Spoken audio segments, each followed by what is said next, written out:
Hi friend, welcome back to Vijay Jyothi 2006 channel. ఈనాటి special tomato ketchup. ఈ tomato ketchupని ఎలా తయారు చేసుకోవాలో ఈరోజు చూద్దామండి. టమాటో ketchup అంటే ఫ్రెంచ్ ఫ్రైస్కి, నూడిల్స్కి, ఇంకా చిప్స్కి బాగా ఉపయోగపడుతుంది కదా. అలాంటప్పుడు ప్రతిసారి మార్కెట్కి వెళ్ళి కొనుక్కోకుండా హ్యాపీగా ఇంట్లోనే తయారు చేసుకుంటే ఎంతో బాగుంటుంది. నేను 300 గ్రాములు టమాటోస్ తీసుకున్నానండి. దానికి సరిపడ్డ ఇంగ్రీడియంట్స్ని ఇక్కడ యూజ్ చేస్తున్నాను. ఫస్ట్ స్టవ్ వెలిగించుకొని ప్యాన్ పెట్టుకొని దానిలో టమాటో ముక్కలు వేసుకున్నాను. ఇప్పుడు వీటిలోని 3 ఎండుమిరపకాయలు, కొంచెం ఉల్లిపాయ ముక్కలు, చెక్క, ఒక 3-4 లవంగాలు, 3 వెల్లుల్లి రెబ్బలు, కొంచెం ఉప్పు, రుచికి సరిపడ్డ ఉప్పుని వేసుకొని ఒక కప్పు నీళ్లు వేసుకొని కొద్దిసేపు ఉడకనివ్వాలి. మూతని అడ్జస్ట్ చేసుకొని కొద్దిసేపు ఉడకనిద్దామండి. ఇప్పుడు ఎలా ఉడికిందో చూద్దామండి. చూడండి, ఈ విధంగా మెత్తగా ఉడికిపోవాలి. ఈ విధంగా ఉడికిపోయింది అంటే స్టవ్ని ఆఫ్ చేసేసుకోవచ్చు. ఇది కొంచెం చల్లారనిద్దామండి.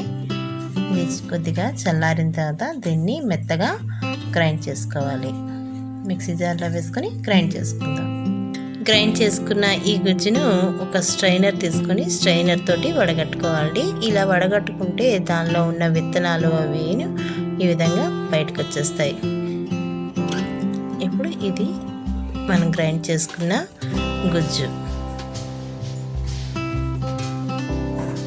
ఇప్పుడు కార్న్ఫ్లోర్, ఒక స్పూన్ వరకు కార్న్ఫ్లోర్ తీసుకొని కొంచెం నీళ్ళు వేసుకొని ఈ విధంగా కలుపుకోవాలి. ఇంట్లోని కార్న్ఫ్లోర్ లేకపోతే వరిపిండి కూడా యూజ్ చేసుకోవచ్చండి.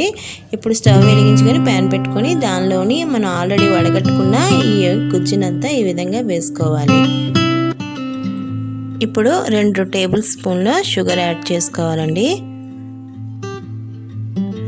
షుగర్ యాడ్ చేసుకొని బాగా కలుపుకోవాలి. ఇప్పుడు షుగర్ అంతా కలిసిపోయిందండి. మనం ఆల్రెడీ కలిపి పెట్టుకున్న కార్న్ఫ్లోర్ వాటర్ని కూడా ఇప్పుడు యాడ్ చేసేసుకోవాలి. కార్న్ఫ్లోర్ వాటర్ యాడ్ చేస్తునేటప్పుడు బాగా కలుపుతూనే ఉండాలి, లేదంటే ఉండలు కట్టేస్తుందండి. కాబట్టి అలా కలుపుతూనే ఉండాలి. చూడండి, నేను వీడియోలో చూపిస్తున్నట్టుగా ఈ విధంగా కలుపుతూనే ఉండాలండి. అప్పుడే చిక్కగా పర్ఫెక్ట్గా వస్తుంది.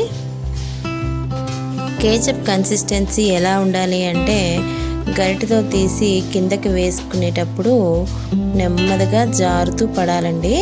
చూడండి, ఆ విధంగా నెమ్మదిగా జారుతూ పడింది అంటే ఆ యొక్క కన్సిస్టెన్సీ సరిపోతుంది. లేదా ప్లేట్లో వేసుకొని చూస్తే ఫ్లో అనేది చాలా స్లోగా ఉంటుంది. ఇలా కేచప్ కన్సిస్టెన్సీ ఉంటే కేచప్ రెడీ అయిపోయినట్టేనండి. ఇప్పుడు స్టవ్ ఆఫ్ చేసేసుకొని చల్లార్చుకొని మనం యూజ్ చేసుకోవచ్చు. సరే ఫ్రెండ్స్, టమాటో ketchup రెడీ అయిపోయింది. ఈ టమాటో ketchupని ఫ్రెంచ్ ఫ్రైస్ తోటి తింటే చాలా చాలా బాగుందండి.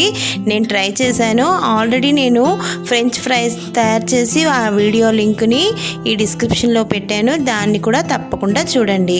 ఈ వీడియో కనుక మీకు నచ్చినట్లయితే లైక్ చేయండి, షేర్ చేయండి, ఇంకా కామెంట్ చేయండి. ఇలాంటి మరిన్ని వీడియోస్ కోసం మా ఛానల్ని తప్పక సబ్స్క్రైబ్ చేసుకోండి. Thank you for watching.